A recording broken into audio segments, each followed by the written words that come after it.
Bu aktrisa sevib turmushga chiqqan, ammo eri unga paranji sovg'a qilgan.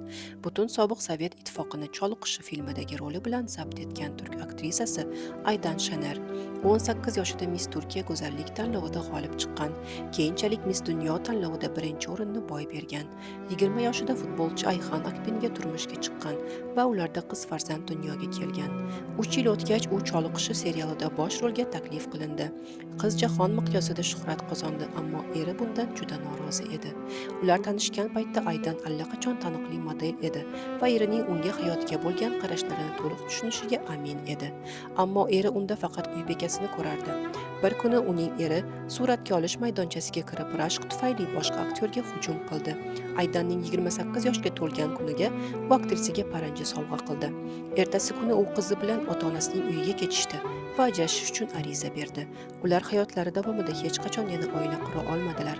Shanar hayotiga kirib kelgan boshqa inson ham uning erkinligi va martabasini tortib olishiga harakat qilishidan qo'rqardi. Hozirda aktrisa 62 yoshda, onasining izidan borgan qizini voyaga yetkazdi. Aydan filmlarda rol o'ynashda davom etmoqda va haqiqiy baxt erkaklarda emasligini tan oladi. Sizningcha, Aydan o'z karyerasi uchun shaxsiy hayotini qurbon qilgani to'g'rimi yoki u hech qachon kerakli insonni uchratmaganimi? Fikrlaringizni izohlarda yozib qoldiring va obuna bo'lishni unutmang.